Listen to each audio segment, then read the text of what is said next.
Sean Finnegan, and you are listening to Restitutio, a podcast that seeks to recover authentic Christianity and live it out today.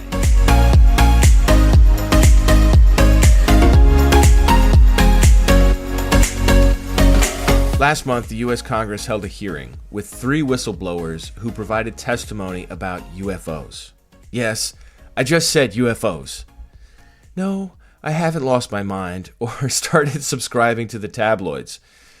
This is a topic that has moved from the fringes of conspiracy land right into serious public hearings in the United States government. In today's episode, I'm interviewing Kegan Chandler, who has been seriously thinking about this subject for many years. Kegan Chandler is a historian of religion currently working on his Ph.D. in religious studies at the University of Cape Town, where he is researching monotheism in Japanese religions. He also holds a Master of Theology degree from Campbellsville University. He is the author of several books and articles and currently writes for his blog, Exploring Religion. And I've had him on the show before. You can find my previous interviews with him on the podcast feed. Now, I know this is a Christian theology podcast, or not entirely just theology, but a lot of it is theology. But we need to talk about this subject, and Chandler is the guy to guide us. He's intimately familiar with the evidence and has thought this topic through. And besides, I think you'll agree that there are significant theological implications if it turns out non-human intelligence is behind these unexplained, unidentified flying objects. But before we get to that, we need to first talk about the evidence and different theories for what these objects are. Here now is episode 508, Are UFOs Real? With Kegan Chandler.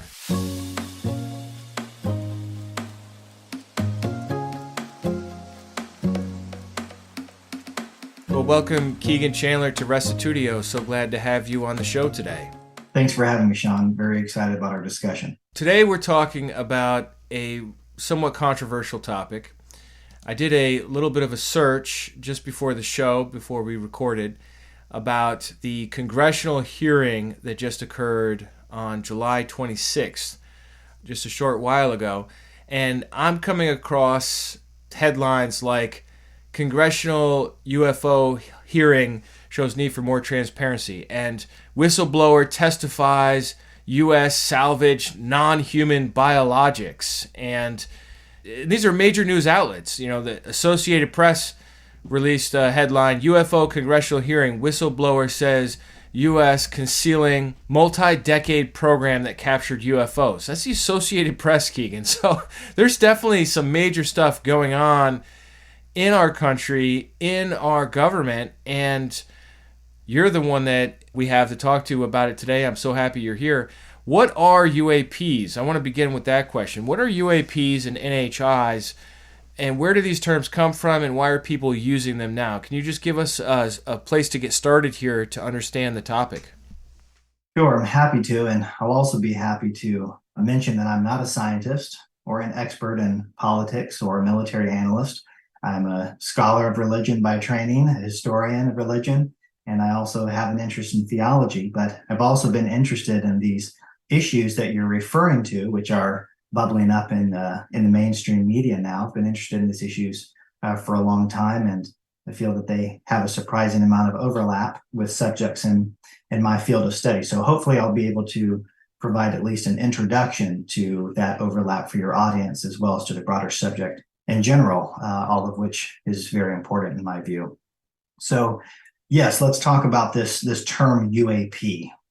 UAP is the result of a recent recalibration of our terminology within the United States government and subsequently within popular global discourse.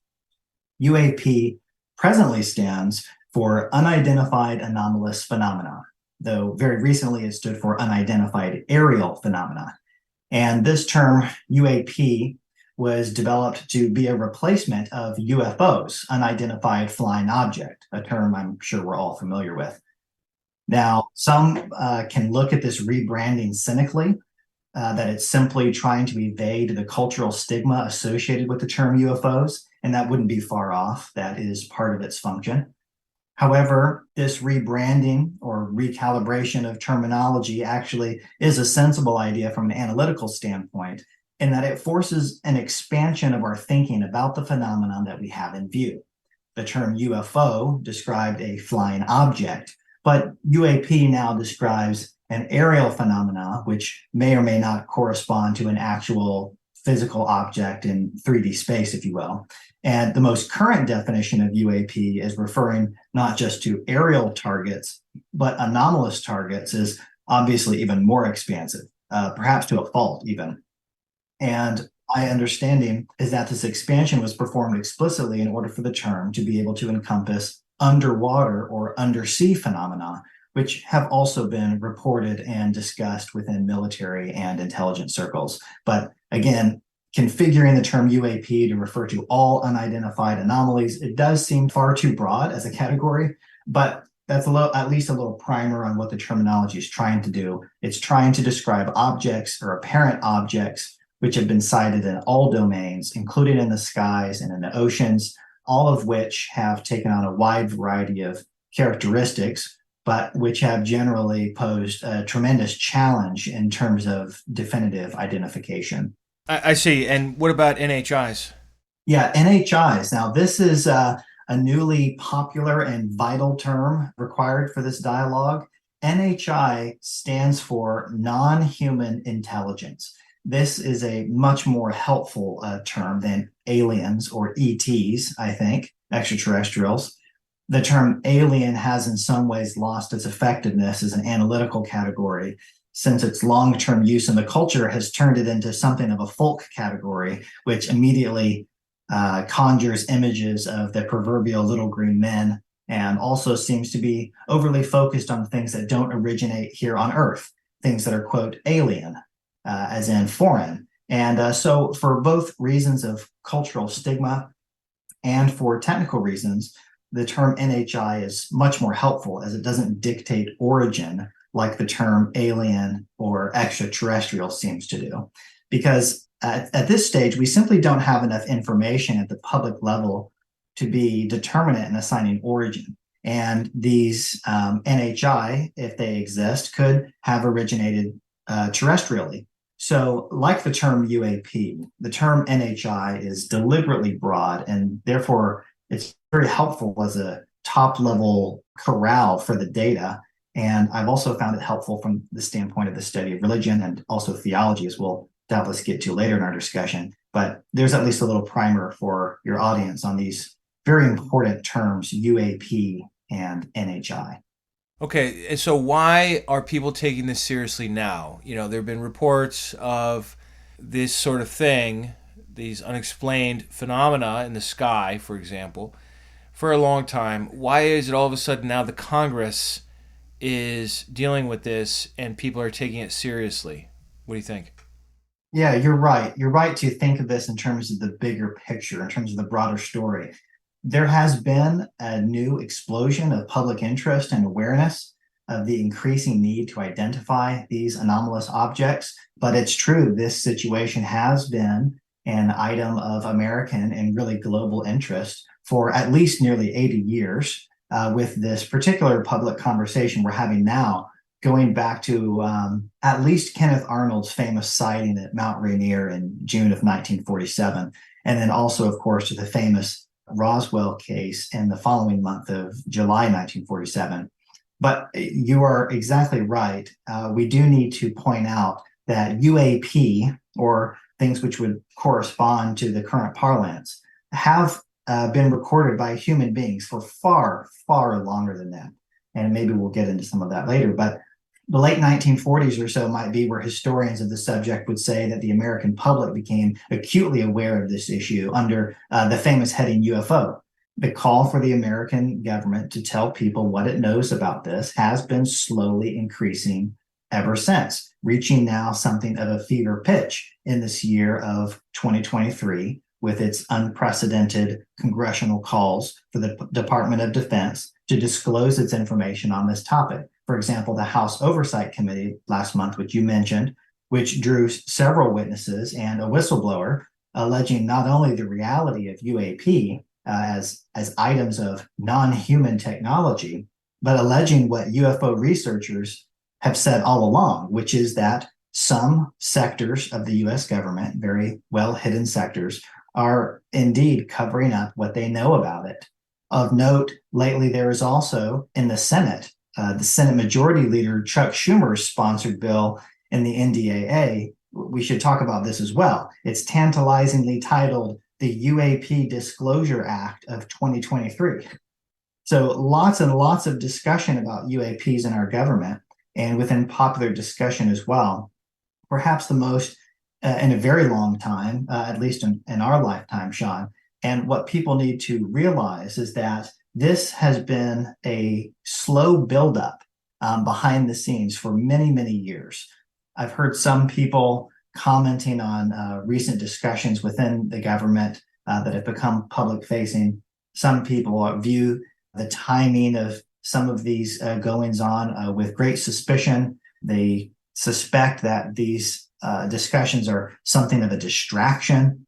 And this is simply commentary coming from a place of extreme ignorance as to what's been happening for the last 70 to 80 years in this country around this issue. And then especially what's been happening since at least the year 2017, which is when the New York Times broke a particular article revealing what many have suspected all along, which is that the Pentagon has in fact taken the issues of UAPs seriously, despite denying all interest for many years. So very, very exciting time to be discussing these things, and very helpful theologians and pastors like yourself are raising this subject for the sober and careful discussion that it deserves. Yeah. I mean, that's really the issue, right? Let's talk about it. Let's think it through. Let's discuss and consider the different options. What would you say are the possible explanations for UAPs? Well, there's a variety of options, and I'll try to work through these as briskly as I can. The first type of explanation that we can discuss, we could call prosaic explanations or mundane explanations. These would include tricks of light, ball lightning, misidentified birds, conventional aircraft, swamp gas. That's the famous flippant response of Dr. Alan Hynek of the Air Force's Project Blue Book in the mid-60s. And there's probably another subset of prosaic explanation we can describe, and that is advanced but heretofore undisclosed military technology, either belonging to the United States or its allies, or to the United States' near-peer adversaries, namely China or Russia. So I would put all of those types of explanations into this prosaic or mundane category, despite the fact that some of this technology might appear extremely advanced to us, but ultimately it's terrestrial in origin and not necessarily paradigm shattering. Another possible explanation for UAPs is what's known as the ETH, or the extraterrestrial hypothesis. The idea that these are physical craft belonging to extraterrestrials who are from, simply put, another planet. They evolved on another planetary body in the galaxy, or perhaps from a certain theological perspective, we might say they were created on some other planet. And these extraterrestrials have produced technological means of visiting our world. So that's probably the most well-known and popular answer as to what's going on. There's also the interdimensional hypothesis. This is the idea that they come from another dimension, if you will. And usually people discuss this option with some reference to what physicists call string theory. Here, these entities could even be co-located with humans here on this planet or in the near vicinity, and yet they belong to a different biosphere, perhaps a shadow biome, if you will, that our senses haven't evolved to be privy to. And that's a basic idea, which actually wouldn't be surprising in light of what contemporary evolutionary science has to say about human ability, or should I say inability, to view all aspects of reality. Another closely related idea is the crypto-terrestrial hypothesis. This is the idea that UAP are actually the product of mysterious or secretive races which do originate on Earth, but perhaps they now live in the oceans or underground or something like that. And so these are technically a sort of cryptid. They share this planet with us, or if they were here first, we might say they own it and we are the newcomers. Hopefully, if this is the case, we're not seen as pests, but nuclear weapons would likely make us quite irritating, if not threatening, to neighbors like this. There's also another option closely related to this that's sometimes conflated, and this is called the breakaway civilization hypothesis. This is the idea that along humanity's path, there was another group of humans who became very advanced and who retreated, again, perhaps underground or underwater. But these UAP are their probes, and they're trying to warn us or scare us off or to keep us from blowing up the planet we share with them, something like that. I see. Recently, or somewhat recently, there has emerged another option, garnered a surprising amount of attention on some of the news programs that I've watched. And this is actually my least favorite for philosophical reasons. This is the time-traveling humans from the future hypothesis. Some have thought that if you have the ability to manipulate gravity or space-time, which is how some researchers have theorized that these craft are operating, then you may have the ability to travel back in time, so to speak. So it might be us, future humans, who may be coming back here for a variety of reasons, usually speculated as to warn us of some impending cataclysm, though if that's their intent, they're not warning us very loudly. And the last hypothesis that I'll mention, this is really not to be taken as an independent alternative to these others, but it's so important and fascinating that it needs to be mentioned, and it's something I've been personally fascinated by. And this is what we might call the control system hypothesis of Jacques Vallée. Famed French information scientist Jacques Vallée wrote a very important book called Passport to Magonia, highly recommended. And Vallée suggests that whatever these intelligences are, they've always been with us, regardless of where they first originated. But with these craft, there's more than meets the eye, quite literally, to our perception of UAPs and the NHI who appear to be piloting them. Vallée documented throughout history many cases of human beings encountering strange apparent vehicles or objects, and then the associated pilots who seem to come out of them and introduce themselves to human beings. And what he noticed is that while these encounters and sightings appear to be consistent throughout history, the appearance of these craft and beings changes. For example, it may be that we are in Ireland and we are encountering fairy folk. It may be that we are in the 1800s and now we are seeing flying ships with, steampunk type technology. And then as we enter the atomic age, now we seem to see all of these nuts and bolts types of craft. So the suggestion here is that what we're encountering are a psychic projection to some degree. Or as Vallée has said more recently, there may actually be something there. There's an object there. I think that's certainly what he would say now at this stage with the data at hand. There's an object there, but our perception of it has been altered based on the cultural context of the beholder, what we're expecting or needing to see. So what would be the purpose here? Well, it may be a sort of control system, like a thermostat. When it gets too hot in the room, the thermostat kicks on. So perhaps when humanity exhibits certain behaviors, for example, scientific hubris, the detonation of nuclear weapons, the control system kicks in, it adjusts itself to what we're needing at the time, and we start getting visits that aim to subtly curb the behavior. So on this sort of view, UAPs are actually something of a sideshow distraction generated by a higher intelligence or intelligences, which are utilizing a system of influence to push humanity in a certain direction. So very interesting. One last option that I'll note, and we could maybe call this a non-prosaic or semi-non-prosaic explanation. I'm sure that's a very terrible way of putting it, but it's the reverse engineered technology hypothesis. This is simply the idea that the craft or some of the craft that we are seeing are reflective of non-human technology, but it's technology that's been reverse engineered by a program or programs within the United States government. This is a very popular idea, and I should say it's not without evidence. At least there has been evidence emerging that the United States government has harbored within itself crash retrieval programs. But ultimately, in looking at all these options, what I do want to stress, Sean, is that we must not fall into the fallacy of oversimplification. The idea that there's a single simple answer that can explain all of the data. It could very well be that a mixture of these explanations is appropriate. There could be a mixture of the ETH and the interdimensional hypothesis or the crypto-terrestrial hypothesis.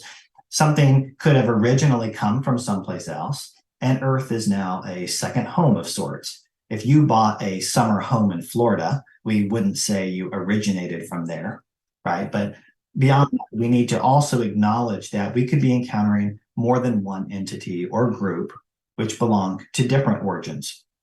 There could be a variety of different groups or races or factions. A variety of these types of things may be going on and are interrelated to constitute what we collectively refer to in the singular as the phenomenon, however unhelpful that may be. And I'd also like to stress that if there are other beings out there, we shouldn't oversimplify the motivations of such entities, like some UFO researchers have sometimes done. Some who have said, oh, well, they're all good. They all love humanity. They're our star brothers, and they're here to save us. They're here to elevate humanity to the next level of consciousness. On the other hand, you have some who say, no, they're all bad. They're all demons. They're all here to suck our blood or something like that. Well, I mean, who could possibly know these kinds of things at this stage? We need to look at the wide variety of human beings on this very planet, the variety of human motivations among this single species. When you back up and you think about all of the possible layers, it can become quite overwhelming, actually. And I think we should sit in awe at the range of possibilities and not rush out to declare that we know exactly what's going on. If anyone tells you that they've got it all figured out at this point, I think we should be highly suspicious of that person. Anyway, there's at least a sample of some of the explanations which researchers have suggested over the years. Now, I was having a conversation with somebody just an hour ago, and he was telling me, oh, well, these are probably just drones from, some secret military program or from some pure country, as you mentioned, the prosaic option. And he was just like kind of hand-waving the whole thing, saying, oh, look, I'm sure this is not that big a deal. It's just a matter of getting one government agency to talk to another government agency. I'd be curious to hear your thoughts on why that's not satisfying. Why is this like a big thing? Why are we talking about the possibility of non-human intelligence if these could just be drones? Right. Well, I'll say that the response of your dialogue partner, I think, is a reasonable one, at least initially. But I think that at this point, the data is suggesting something else. But I'll begin by saying that according to the government studies that have been released on these issues, including the report of the UAP task force and a recent preliminary report released by NASA a few months ago, the majority of reported encounters or sightings do appear to have mundane explanations. That is correct. However, not all of the reported sightings have been explained. If someone like your dialogue partner were to point out that most reported sightings end up having prosaic explanations, well, that would be true, but only trivially true, since we aren't interested in those cases, but in the hundreds of truly anomalous cases which are known to exist, which have been examined by government offices and still have no corresponding prosaic explanations. There is, in the end, a world of difference between the unexplained and the unexplainable. And it seems that many of these cases we're now learning are actually falling into the latter category. And many of these cases, I'll point out, are corroborated by multiple sensor data. So there are human observers, often multiple trained human observers, as well as camera footage and radar data as well. And what is on display are simply flight capabilities and characteristics that far exceed known abilities or current technology, and also according to some of the experts who have commented on this, they far exceed the abilities of any technology that we could produce in the next several decades. And I think that's being very generous. Yeah. It doesn't seem to be iterative, like faster propellers or jet engines. It seems to be a whole different generation or two beyond anything anybody has functional right now, right? Yeah. And again, a few generations is probably being generous. You'll very often hear in media reports on this, including from military personnel, that these craft appear to defy the laws of physics. That's probably something of a misnomer. We probably just don't understand what's going on, as opposed to there's something out there breaking laws of physics. But here's the bottom line. For years now, Navy pilots, again, highly trained observers, have witnessed these objects engaging in flight behaviors that defy their professional explanation. They report that they've observed them going from stationary 0.0 Mach, which is zero airspeed, and then suddenly accelerating to supersonic speeds, and doing so in very erratic patterns, stopping and changing direction instantaneously, for example. In the recent House Oversight Committee hearings, Lieutenant Ryan Graves testified that his flight teams have also observed them remaining completely stationary in Category 4 hurricane winds. And they do all of this without any visible means of propulsion. No flight surfaces, no exhaust plumes, nothing. In another famous testimony, Lieutenant Commander David Fravor and other servicemen and women who observed the now world-famous USS Nimitz encounter in 2004, they've also reported these objects being captured on radar, multiple objects captured on radar at 80,000 feet, which is outer space, and then suddenly dropping down to sea level nearly instantaneously and stopping only to later go back up again. Again, no human technology is presumed to be capable of this. And the incredible G-forces that this kind of activity would exert on human occupants, if this were human technology, would doubtless turn human beings into pulp. And the vehicles themselves, in certain of these cases, which have been described, would have been torn apart. So these crafts simply defy the explanatory powers of our most trusted servicemen and women. And it's not just the objects themselves, I'll note, which seem to be manufactured and therefore suggestive of intelligent design as opposed to something prosaic or mundane. There are other signs of intelligent control as well that need to be taken into consideration. At least in some of these cases, we have on record, pilots have also reported that the objects they are engaging with, and sometimes having near misses with in midair, are performing active electronic jamming actions on their sensors. Active jamming is considered an act of war in peacetime. So something's going on here. And in the views of a good many reasonable and credible people, it's not just enough to gesture at balloons or swamp gas or birds or conventional aircraft or drones. At this stage, we do collectively seem to be very far past the question of, are UFOs real? And we're now on to the question of who or what is piloting them. Now, on that note, if we were to say that these objects are merely Chinese or Russian technology, which is something often asserted or speculated, well, there's problems with this as well. Primarily that these sightings go back much, much farther in time than that explanation appears to allow.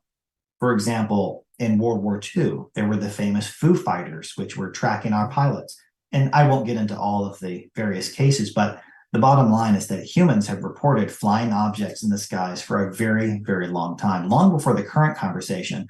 And I should say this also about Russia and China, countries which have a certain presence on the global stage now, but have not always maintained the level of technological and military capabilities we see today. We should keep in mind that many of these modern reports that we have on record of UAP are taking place prior to and during China's great leap forward in the 1950s, when 6 million people are dying from starvation from failed food policies, including 3 million people by suicide. And similarly for Russia, we need to ask whether it's reasonable to assume that these powers were so advanced so long ago, and so advanced that their technology appears to be hundreds, if not thousands of years beyond our own, And we also have to wonder, if they have this technology and have had it for so long, why haven't they utilized this technology to dominate their adversaries on the global stage? The point has lately been made that if Russia has technology so far beyond human comprehension, why are they struggling in their invasion of Ukraine? And the other thing to consider is this: all of the credible reports and sources that have begun to emerge in regard to China and Russia also having to deal with UAP in a similar way as the United States. Right. Those reports just started coming out that the Russians have been facing these and some of their responses. Yes, there's a very interesting recent report that I think you're referring to. And you're right, they appear to have their own UFO program, so to speak, and have experienced similar difficulties. So in light of all this, it seems very improbable that these craft belong to China or Russia.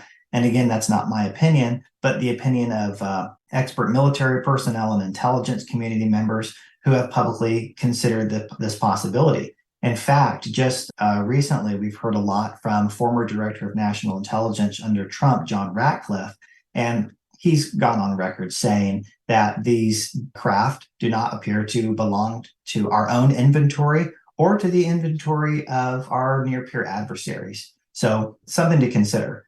Well, the other thing that came up in the congressional hearing was the question of, do you think these are our own? In other words, do you think these are other U.S. assets that are going on test flights and interrupting other military flight operations? And the gentleman who was asked, I think it was Fravor, said, no, we have test areas for those sorts of things. We would never test weapons or experimental craft in an area where we know other planes are going to be flying.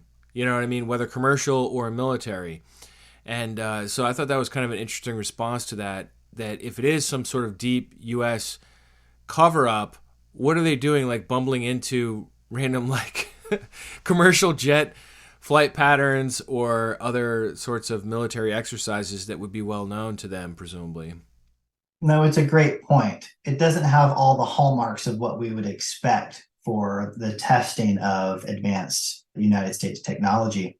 Typically, if somebody does accidentally stumble into a classified program, then there is follow-up from military personnel, and they come in and they explain what it was that you saw. They want to find out what you did see. They make you sign non-disclosure agreements. None of that happened in the case of the Nimitz. So again, we could spend the entire show talking about all of the various points of data, but the bottom line is that our most trusted experts, military personnel like Commander Fravor, insist that this is non-human technology. And on that note, let's go back to the hearing. We've had credible sources within our government explicitly claim that these are non-human intelligences. For example, Mr. David Grush has claimed to have inside information on this topic and has said explicitly that we are dealing with NHI. He has claimed that his sources and the documentation that he's reviewed show that it is in fact non-human in origin. And again, we've heard from other voices, not just the pilots, but a variety of other senior former military and intelligence community members speak out in this way. For example, Deputy Assistant Secretary of Defense for Intelligence, Christopher Mellon, has just gone on TV saying that he has seen the government satellite imagery that exists of UAP, and the only way he can describe it is that it's jaw-dropping, that it clearly shows that this is non-human. And John Ratcliffe, who I mentioned earlier, has also said very similar things.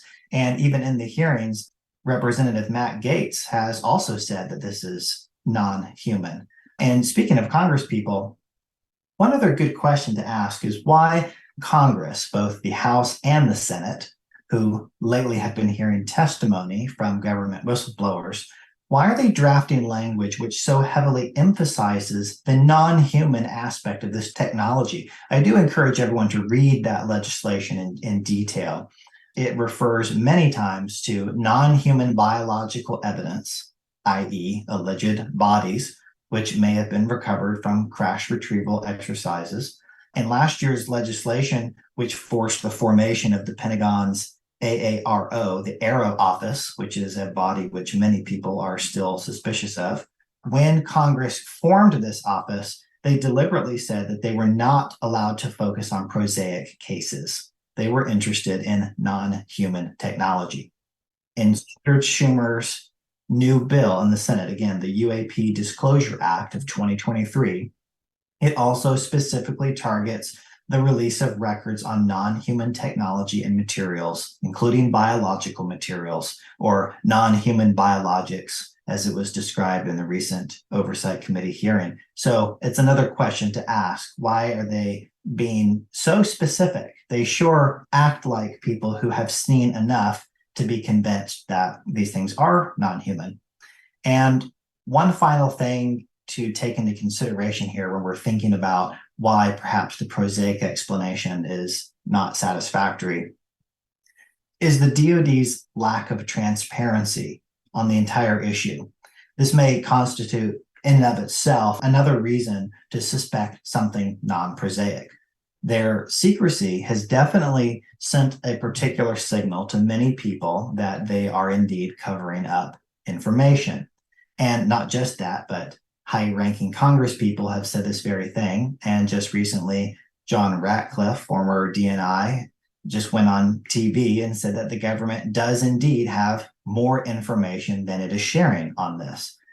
And again, explicitly, some of our Congress people have reported being shown classified video footage and photographs, which they indicate are clear and undeniably non-human. So the question is, why hasn't the DoD declassified this information and shown it to the public if it is just something prosaic? Well, sometimes people will point to the fact that images and video are classified due to the need to protect classified sensors. For example, like the cameras on some of our fighters. However, Congress people, for example, Representative Matt Gaetz, have confirmed the existence of very clear images which have not been taken with classified sensors. For example, there is reportedly a photo taken from a pilot's iPhone while in the cockpit. And according to the pilot's testimony, the UAP had jammed all of the pilot's sensors, so they got up close and snapped this photo. This is documentation which the congressman who has seen this says is clear and undeniable and completely unexplainable and clearly non-prosaic. So this is interesting because an iPhone isn't a classified sensor. We all have them.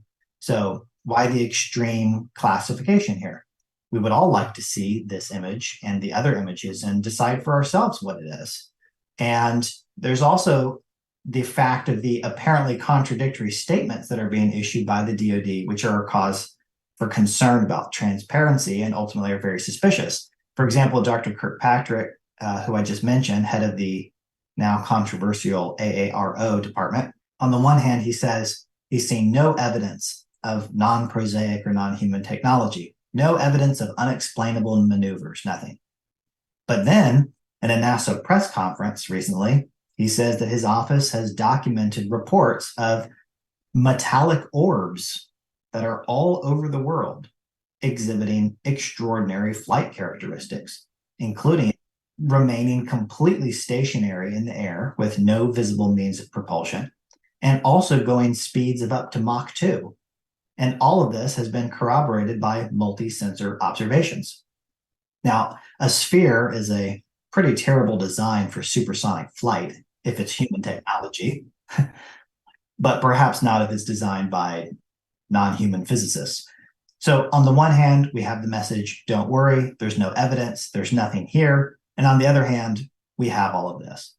So while this may be an argument from silence, the silence of the DoD has been very interesting in the eyes of many people who I think would reasonably ask if there's nothing to see here. In other words, if all UAP are merely prosaic in origin and are not in fact paradigm shattering, then why the extreme levels of secrecy?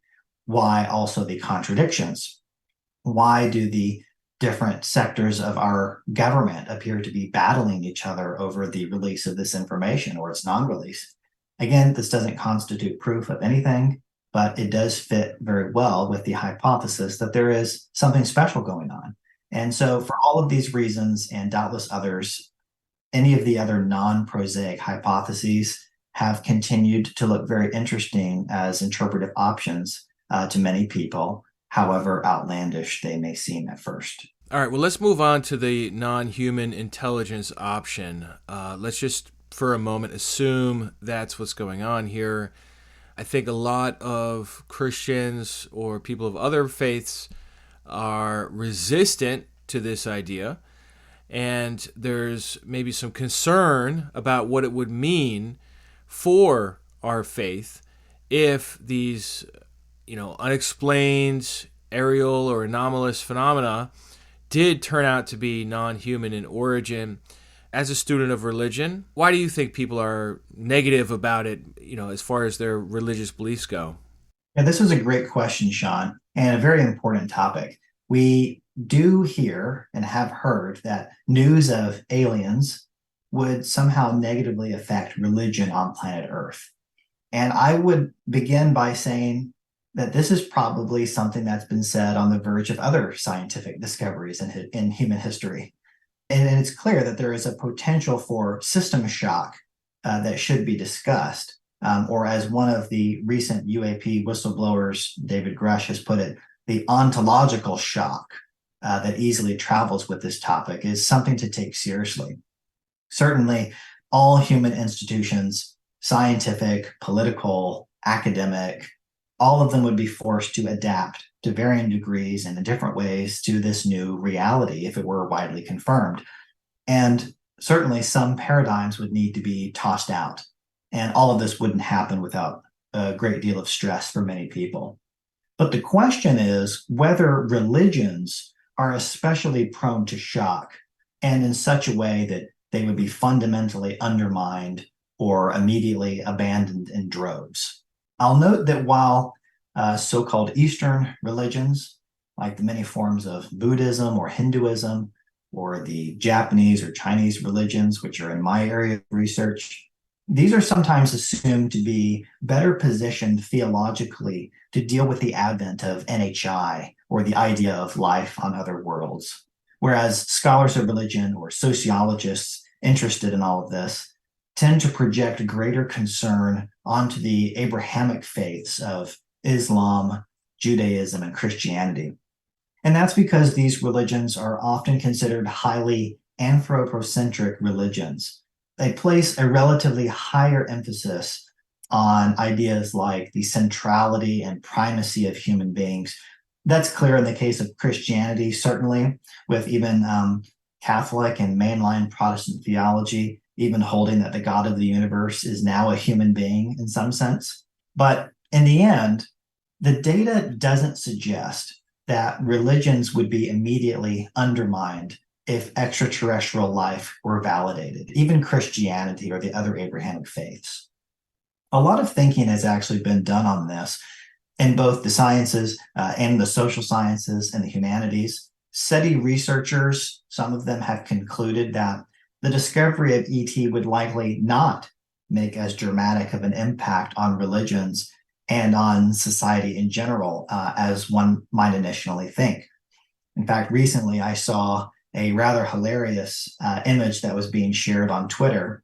And in the first panel of the comic, the typical gray alien appears with his flying saucer behind him, and he's revealing himself to, an average Joe. And and the alien says, "Are you not impressed?" And the average Joe in the second panel says, "No, I've got a lot going on right now." And I think it's possible that that is how many people will react. And I think if you just scan the Twitterverse, you'll probably get that feeling already. But what about religions? I think to get a good understanding of how religions would react to the news of NHI confirmation, we should ask the religions themselves. And this is precisely what some scholars have done. And I'll cite, for example, the survey work done by Lutheran theologian Dr. Ted Peters, who has spent much of his career on related topics. His work on this was known as the Peters ETI Religious Crisis Survey. And this work demonstrates that no, confirmation of ETI, that's extraterrestrial intelligence, will not cause terrestrial religion to collapse. Only a small percentile of the religious population are concerned that this information would contradict the beliefs of people in their religion. And many of these people said that their own beliefs would remain unaffected, even if they suspected that others would have great difficulty. So, contrary to the popular portraits of religion, probably propagated by the likes of the New Atheists, this image of religions as unyielding, archaic, immovable roadblocks to progress in our society, these images are likely inaccurate. Religions have shown a remarkable capacity for adaptation over the years. And the data doesn't suggest otherwise in the case of UAPs and NHIs.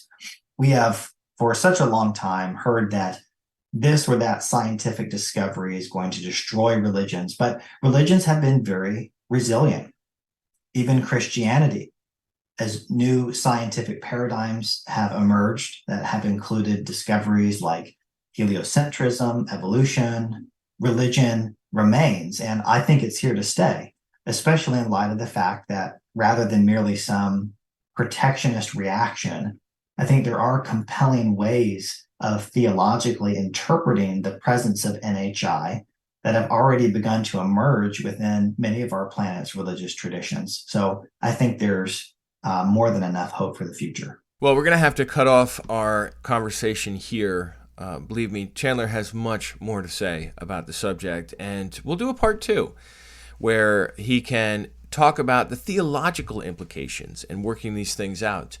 In the meanwhile, what's your position? Come on over to restitutio.org and find episode 508, Are UFOs Real? And leave your thoughts there. Also, we got a new review on Apple Podcasts.